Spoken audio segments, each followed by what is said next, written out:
સુરેન્દ્રનગર સાયલાના ચોરવીરા ગામની સીમમાં ગેરકાયદેસર કાર્બોસેલનો કૂવો ખોદતા ગેસ ગળતરથી 2 મજૂરોના મોત મામલે વાડી માલિક સહિત 3 શખ્સો સામે સાયલા પોલીસ મથકે ફરિયાદ નોંધાઈ છે। ત્યારે તંત્ર દ્વારા બુરવામાં આવેલા ગેરકાયદેસર કાર્બોસેલના ખાડો ફરી ખોદતા ગેસ ગળતરથી 2 મજૂરોના મોત નિપજ્યા હતા, જ્યારે એક ગંભીર હાલતમાં હોસ્પિટલ ખાતે ખસેડવામાં આવ્યો છે। ત્યારે મૃતકોની લાશને પોસ્ટમોર્ટમ અર્થે સાયલા સરકારી હોસ્પિટલ ખાતે લઈ જવામાં આવી। ત્યારે સુરેન્દ્રનગર પોલીસ દ્વારા વાડી માલિક પીઠાભાઈ જગાભાઈ પાંચાલ, ખોદકામ કરાવનાર ગોપાલભાઈ ભરવાડ અને બાબુભાઈ આલ વિરુદ્ધ સાયલા પોલીસ મથકે ગુનો નોંધાયો છે અને વધુ તપાસ હાથ ધરી છે। ત્યારે સાયલા પોલીસે મજૂરોને સલામતીના સાધનો આપ્યા વગર જ કૂવો ખોદવા માટે ઉતારીને બેદરકારી દાખવ્યાની ફરિયાદ નોંધાઈ હતી।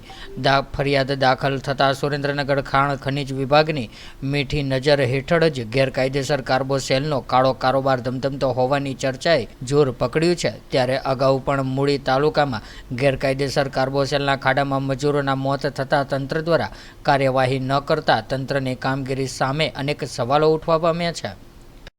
ચોરવીરા ગામે 2 લોકોના મોત થયા છે અને ખાણમાં ગેસ ગળતર થયો, શું કહેશો? સુરેન્દ્રનગર જિલ્લાના સાયલા પોલીસ સ્ટેશનની હદમાં તારીખ 8/3/2024ના સાંજના લગભગ 4:30-5 વાગ્યાની આસપાસ પોલીસ સ્ટેશન વિસ્તારના ચોરાવીરા ગામના સીમ વિસ્તારમાં એક બનાવ બન્યો હતો।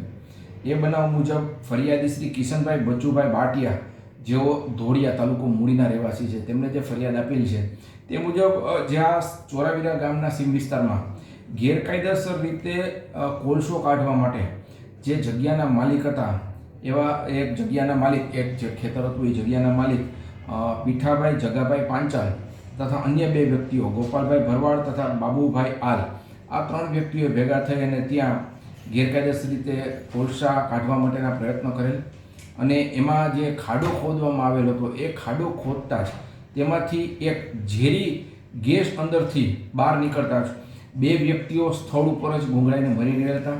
એક વ્યક્તિ ઈજા પામેલ, જેમાં હર્ષદભાઈ બચુભાઈ બાટિયા તથા હરેશભાઈ મનસુખભાઈ, જેઓ સ્થળ ઉપર જ મરણ ગયેલ, તેમજ ઈજા પામનારમાં મુન્નાભાઈ મનસુખભાઈ છે તે ઈજા પામેલ હતા। આ બાબતે સાયલા પોલીસ સ્ટેશને IPC 304/114 મુજબનો ગુનો દાખલ કરી અને 3 વ્યક્તિઓ વિરુદ્ધ કાર્યવાહી ચાલુ કરેલ છે। એ સાહેબ, આરોપીઓને હસ્તગત કરેલ છે કેમ? હાલ પોલીસ આ બાબતે તપાસ કરી રહી છે। જગ્યાના મૂળ માલિક તથા જે આ ગેરકાયદેસર કામ કરનારના વ્યક્તિઓ છે તેમને એરેસ્ટ કરવાની અને ગોતવા માટેની પ્રક્રિયા ચાલુ છે।